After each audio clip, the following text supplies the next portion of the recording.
In today's video, I'm going to teach you how to keep your Miro board organized. Whether you're collaborating with a team or working solo, organization is key to ensuring that your board is both functional and aesthetically pleasing. Let's dive into some handy tools and techniques that can make a world of difference. Firstly, let's talk about using the auto layout and alignment tools. These tools are your best friends when it comes to maintaining a clean and orderly board. By enabling the grid and grid snap features, you allow yourself to align objects precisely. To do this, simply head to your board settings and turn on the grid.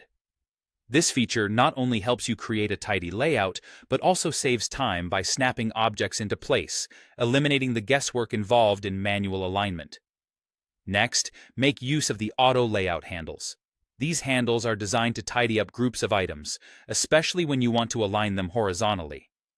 Once you've enabled the grid, the auto layout handles will appear, making it easy for you to adjust the positioning of each item within a group. This is particularly useful when dealing with multiple elements that need to be aligned in a row. Just click and drag the handles to see your items snap into a neat line, giving your board a cohesive look. Moving on to organizing your board through grouping and ordering objects, the ability to group items is invaluable. To group multiple items, simply select them and press Ctrl or CMD plus the G key. Grouping items keeps your layout intact, meaning that you can move these items as a single unit without disrupting the flow of your board. This is especially handy when you have several connected elements, such as sticky notes or shapes, that you want to keep together. Now, let's discuss the context menu. This feature is crucial for managing overlapping items. By using the context menu, you can bring specific objects to the front, send them to the back, or simply reorder them to better fit your layout. Just right-click on an item to access these options. This step is instrumental in maintaining the visual hierarchy of your board.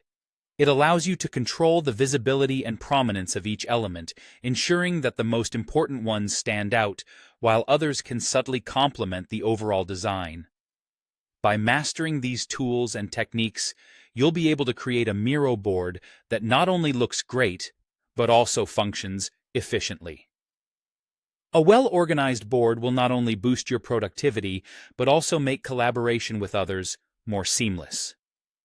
Whether you're presenting ideas to your team or organizing your own thoughts, keeping your board tidy is essential.